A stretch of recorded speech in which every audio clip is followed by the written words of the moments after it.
Have you been thinking about renovating your home but feel discouraged by the horrible story you heard of from your colleagues, friends, or even family? Something like, oh, a 2 month project ended up taking 6 months, or so and so spent way more money than they have budgeted for a renovation project. Well, bad experiences do happen. However, it doesn't have to be. If you know to get the right information and ask the proper questions, and you will have a higher chance of having a successful renovation experience. Hi, this is Nicole Muk, a realtor with Queenston Realty in Queenston, helping people buying and selling real estate in Queenston and its surrounding towns. In today's episode, I would like to share with you some information that based on my experience and also those experience of my clients in working with contractors, how are we going to ask questions and what kind of information we look for in order to ensure a successful renovation experience. Number one, you will want to interview 3 contractors because each contractor's experience is different and their style could be different. Given your project, you want to pay attention to how they would like to approach your project in terms of time management and organization, right? Especially when your project is a larger one. How are they going to put different smaller projects together in order to finish the whole thing efficiently? And you will also want to ask them, how can they see themselves separate from others? Because each person take pride, especially good professional contractors. They take pride in their work.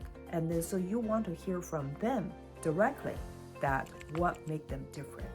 And finally, of course, you would like to ask them to provide an estimate, total number, and then just say, oh, this is about the number, this is about money that you will spend given 5 or 10% plus or minus or something like that.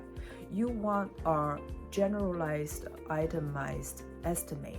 This way that you can do apple to apple comparison when the 3 estimates come back, and also based on those information, you should get a good idea about how much money it should take to do this project, and then come up with your own budget.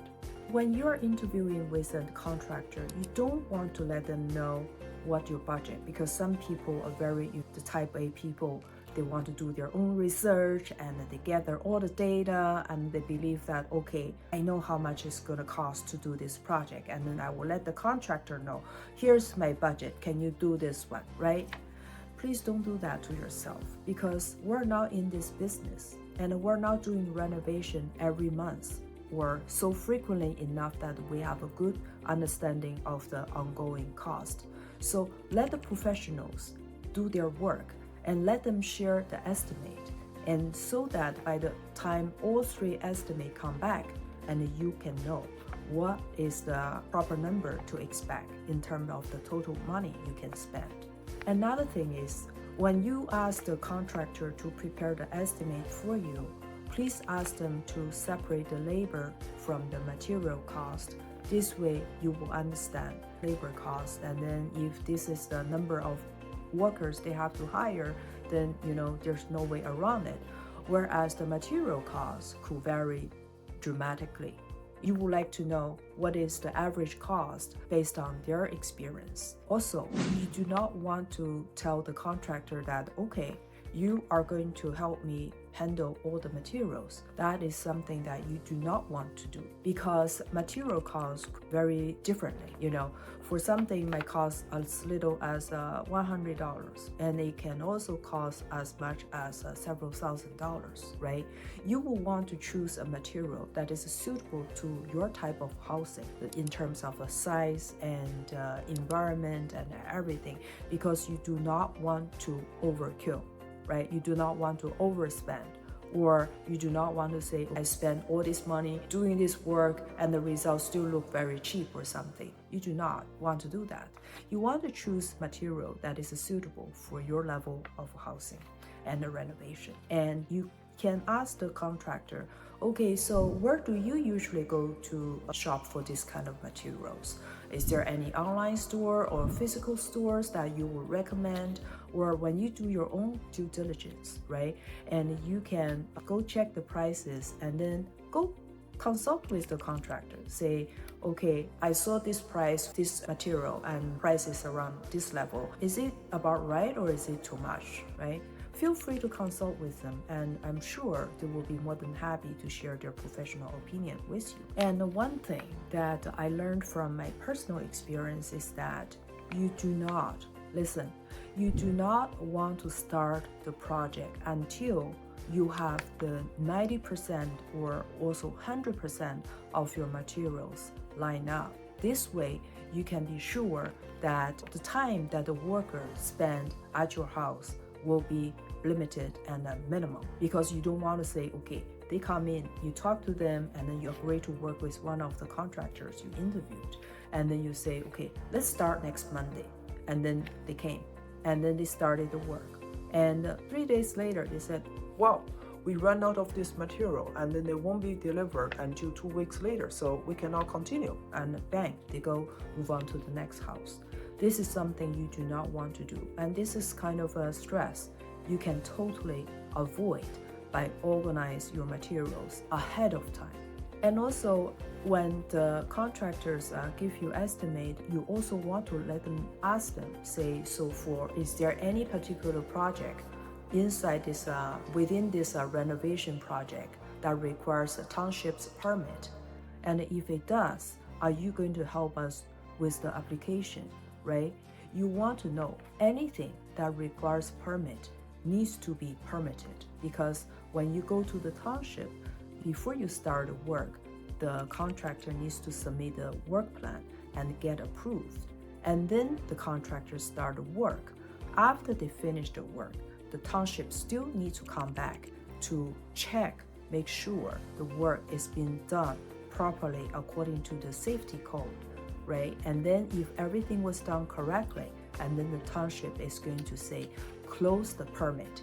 And that is an entire, complete permitting process. And anything requires permit, you will want to get done around that time. Because sometimes the contractors are being lazy. They will just say something to the homeowner, say, oh, that's not important, or wow, the application process is going to take so long, you don't want to do that. And then, homeowners afraid of dragging the process too long and get frustrated with everything. So say, okay, then we're not going to do that. And that is not something you want to do, because you remember, doing the right thing is always the right thing to do.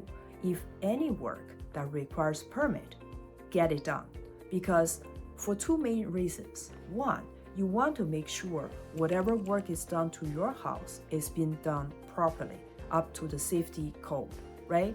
Another thing is, one day, if you ever wants to sell your house, and then the potential buyer is going to check on you to make sure that, okay, does this house has all the permit that need to get permitted, right? And are all the permits closed? You do not want someone just file the permit for you, and you want to get it closed so that you have a complete record of any particular work. So just be aware of that. Ask the contractor, if there's anything need to be permitted, are you going to help us with the application and with everything?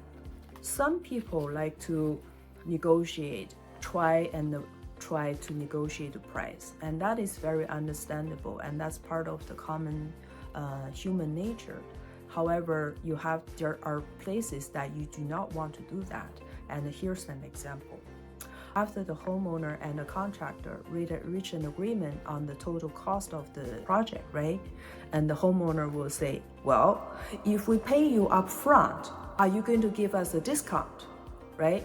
So you don't want to do that. Trust me, you don't. Because if you do, you're going to regret saying that and doing that at the beginning of the project. Because you want to work with the contractor, and then you want to hold them accountable. What you can do is that you can come up with a work plan saying, okay, here's the work schedule in parallel, here's the payment schedule. And then you can do, I saw people choose 30, 30, 30, 10%. or people choose 45%, 45%, and 10%. Either way, or even some other combination, right? You want to leave a tail at the end because this is the logic behind it. After the contractor finished most of the work, right? And from time to time, we see there are some small things that need to be fixed, tightened, or light bulb went dead and need to be replaced. These are considered as punchline items. By leaving a tail of the payment, say 10%, you hold the contractor accountable to make sure that they will still come back to finish those punchline items before they get fully paid. If you say, oh, I paid 50%, and then by the time they finish the second half, and then you paid everything, and if there's still any small items that need to be fixed, it won't get fixed quickly enough because the contractor has already got paid, and they have no incentive to come back anytime soon to just for small things like that. So just beware of that.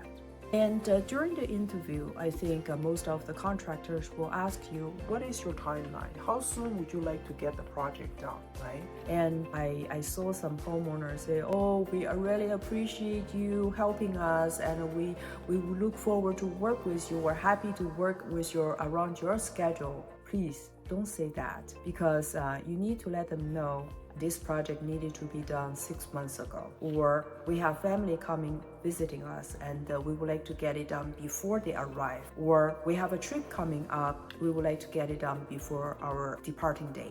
We have a trip coming up and we would like to get it done before the trip, right? Whatever reason you have, just let them know there's a sense of urgency, because if you tell them upfront that you're not in a hurry, guess what? Your house, your project will always at the bottom of their to-do list. Because for contractors, by the nature of their business, especially the good ones, they always have multiple houses to work on. And if you tell them you're not in a hurry, they will treat you in a manner that is not in a hurry. And sometimes people say, during the process, and then the contractor becomes very busy, and they will ask you, say, oh, listen, we're very swamped this week, and would it be possible? Do you care who finished the work? Because we might find someone else. They might find a subcontracting company to finish the work for you. And you do not want that, because like at the beginning we mentioned, the contractor you interviewed, right, needs to be insured, licensed, and bonded, right? And then so you want to make sure whoever is working on your property falls under that category. God forbid if anything happens to the worker or to your property, right? Who's going to be responsible for that? That's going to be very hard to say if someone is not insured, bonded, or licensed. So that's all the things that I learned firsthand, also from helping my clients in working with contractors. I hope you find them helpful. If you have any questions, or if there's any other topics that you would like me to cover, feel free to comment below. Or if you find the information helpful, please subscribe and click on the bell button, so next time when I have a new video, you will be notified. And also, if you know anyone who might benefit from this information, feel free to share. Until next time, have a beautiful day.